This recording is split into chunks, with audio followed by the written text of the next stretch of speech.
Hello, hello, donc nous sommes de retour dans la partie 2 de l'émission de Real Talk, le ciel est ouvert, et c'est l'émission numéro 14 et pas numéro 15, donc l'émission numéro 14, partie 2. Donc sans plus tarder, on reprend avec la lecture d'un extrait, et on se laisse conduire par le Saint-Esprit. D'accord, donc la thématique de ce chapitre, c'est devenir des étudiants en miracle. Amen.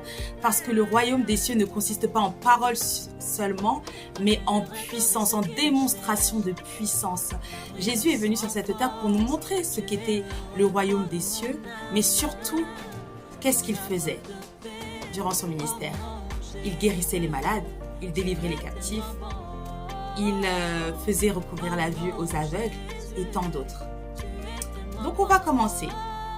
Donc là, en fait, ce livre, il est tellement incroyable. Pourquoi? Parce que c'est un livre qui est rempli de... Quelle idée? J'ai retiré mon marque-page. Il est rempli, en fait, de témoignages. Quand Dieu fait des choses incroyables dans notre vie, ne soyez pas étonnés que vous ayez même parfois honte de témoigner.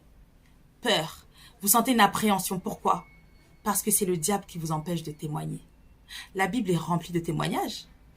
Vous voyez? Pourquoi est-ce que cette émission s'appelle The Real Talk, le ciel est ouvert? Parce qu'ici on parle, on dit les choses. On parle de guérison, on parle de visitation angélique, on parle des choses spirituelles.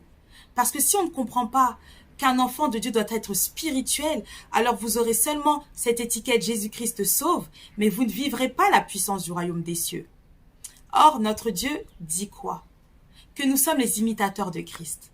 Ce que Christ a fait, nous aussi nous pouvons le faire. Et par notre foi, par notre témoignage, le Seigneur est en train d'activer la foi de plusieurs. Vous voyez, comment est-ce qu'on peut savoir qu'on peut prier pour un mal de tête et que le mal de tête part? Mais parce qu'un jour on l'a entendu. Comment on sait que les paralytiques marchent? Parce que Jésus l'a fait, mais aussi ses disciples et aussi beaucoup d'autres. Vous voyez un peu? Sans témoignage, notre foi, elle devient pauvre. Elle devient pauvre. Parce qu'on ne sait pas ce qu'on est capable de faire en Christ et ce qu'on peut. Et ce qui est peut-être plus compliqué, ce qui est peut-être plus redouté. Vous voyez, Dieu parle de résurrection. Mais est-ce que tout le monde a vu la résurrection? Non, parce que ça n'est pas facile. Vous imaginez, vous êtes entouré de plein de témoins. Et vous avez reçu cette parole que Dieu, oui, va le ressusciter. C'est chaud. Qu'est-ce qu'on fait? Est-ce que je recule? Est-ce que je me trouve des excuses? Ou est-ce que je fonce parce que j'ai la foi? Vous voyez un peu? Et donc, ce livre est rempli de témoignages, comme aussi une émission de radio qui s'appelle Kangoka, qui est rempli de témoignages et ça active la foi de plusieurs. Donc témoignez, Dieu t'a fait du bien, témoigne, parce que le diable a peur du témoignage, parce que par le témoignage la foi de plusieurs augmente. On se dit non, c'est possible d'être délivré de l'alcoolisme, c'est possible d'être délivré de l'esclavage de la cigarette, oui c'est possible, et plus encore. Donc, foncez, allez-y, témoignez. Demandez à Dieu qu'il puisse révolutionner votre vie. Prie pour un mal de tête, prie pour un mal de gorge. On est fatigué de subir les choses de ce monde. Prie pour les malades, prie pour les paralytiques. Prie. Notre Dieu nous dit prier sans cesse. Et plus tu vas prier, plus tu vas chercher le règne de Dieu. Assurément, Dieu va t'utiliser pour faire des dingueries. Nous, ici en France, on dit des dingueries. Tu vas faire des choses de ouf. Pourquoi? Parce qu'il faut être courageux. C'est parti. Et là, c'est l'auteur qui parle. J'ai vu des os déformés guérir, des os se remettre en place, des hanches se redresser. Vous voyez? Des aveugles recouvrer la vue, des sourds entendre. Mais là, en regardant ce jeune homme avec un bras cassé, j'ai oublié tout ce que j'avais vu. Oui, c'est vrai. Parfois, on peut voir des choses incroyables. Mais à un moment donné, on n'y arrive plus. On est moins zélé. Mais il va expliquer un petit peu ce qui s'est passé. Je suis repassée du mode surnaturel au mode naturel. Ça peut arriver. Mon expérience des miracles ne m'a pas complètement façonnée. Comme les disciples, vous voyez quand ils avaient vu la multiplication des pains. À un moment donné, on lit, lorsqu'ils étaient en plein milieu de la tempête, on lit quoi? Ils n'avaient pas compris le miracle des pains. Parfois, on peut voir, on peut expérimenter, mais on n'a pas compris dans son cœur. Les disciples ont réellement compris à la résurrection de Jésus. Vous imaginez? Pourtant, Jésus restait avec eux tous les jours. Ils voyaient les miracles. Ils voyaient le royaume. Ils ont même demandé à Jésus, enseigne-nous à prier. Mais à un moment donné, il y avait quand même cette petite limite. Oh non, c'était quand même une grosse limite. Hein. Il fallait que Jésus vienne ôter le voile. Et ensuite que le Saint-Esprit vienne les couvrir. On appelle ça le revêtement du Saint-Esprit. De la même manière où c'est écrit dans le livre des Actes, acte 1, acte verset 1, verset 8. Mais vous recevrez une puissance, le Saint-Esprit survenant sur vous, et vous serez mes témoins. À Jérusalem, dans la Samarie, dans la Judée et jusqu'aux extrémités de la terre. Sans le revêtement du Saint-Esprit, on ne pourra pas être des témoins efficaces de Christ. Nous avons besoin de cette puissance, de cette onction. Mais assurément, nous l'aurons. Lisez la parole de Dieu, vraiment, je vous invite à le faire. Et demain, samedi, nous aurons notre émission, un moment de lecture avec Yeshua et Maloua, où nous lisons la parole de Dieu ensemble, tout en se laissant conduire par le Dieu Tout-Puissant. Je reprends. Je me suis repenti et j'ai présenté mes excuses à la mère une semaine après. À la mère de cet enfant qui lui avait demandé en fait de prier pour son enfant.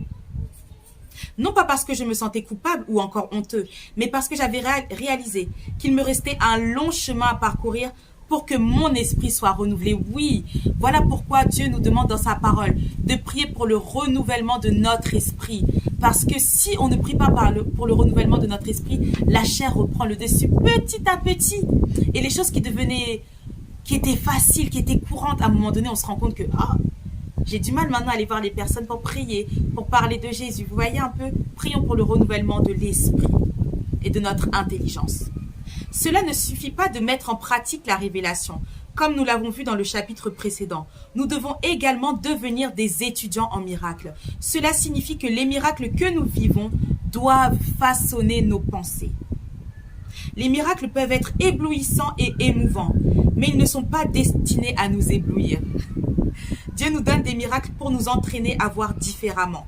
Un miracle, c'est une école. On peut également le voir de cette manière. Tout comme il y a des substances nutritives dans les aliments, chaque rencontre avec Dieu est accompagnée de substances nutritives pour nous rendre assez forts, pour devenir les représentants de Dieu sur cette planète. J'aime ce qu'il a dit, pour nous rendre assez forts. Parce que plus on avance avec Dieu, plus on monte de victoire en victoire, de gloire en gloire, mais nous devons rester attachés au Saint-Esprit. Parce que c'est lui qui va façonner notre pensée. C'est lui qui va façonner notre marche. Et là, nous verrons la différence. Nous avancerons. Je vais parler en tout cas, je vous le conseille. Hein. C'est la puissance surnaturelle d'un esprit transformé. De Bill Johnson, qui est un pasteur très puissant. Comme un peu Benny Hinn, Catherine Kuhlman, voilà, c'est... Après, dans notre génération, on a aussi T.D. Jakes, que je ne connais pas très bien, mais je sais que beaucoup le connaissent. Donc voilà, on a beaucoup de personnes zélées qui sont attachées au Saint-Esprit, qui marchent dans l'onction, et qui parlent, qui témoignent, et qui terrassent les œuvres du diable partout où ils sont. Et nous aussi, nous devons le faire. Ce n'est pas seulement les pasteurs, c'est donné à tout le monde. Et vous voyez, par exemple, comme je l'ai dit dans plusieurs émissions, voilà, souvent je parle de Dieu autour de moi, dans la rue, pendant que je fais mes courses, etc. Je prie aussi pour les malades, je vois des guérisons. Mais il y a des temps parfois où on sent que c'est plus compliqué. Ou par exemple, une fois, j'étais dans mon centre commercial, il y avait une personne qui avait une attelle et une personne qui avait des béquilles ou aussi un fauteuil roulant. L'attelle, maintenant, c'est facile, vous voyez, on sait, c'est beau. Et à un moment donné, je disais, Seigneur, et tout, si tu veux vraiment que je prie pour lui qui a l'attelle. Alors que je savais très bien qu'il voulait que je prie pour cette personne qui était en fauteuil roulant, vous voyez. Je vois la personne, elle trace. Je pouvais pas le rattraper, oui. Parce qu'en fait, le Seigneur, à un moment donné, il me fait monter. Il me dit, c'est bon, l'attelle, on sait, tu sais faire, tu es à l'aise. Les béquilles, tu as déjà vu des béquilles tomber, tu es à l'aise. Les personnes en fauteuil.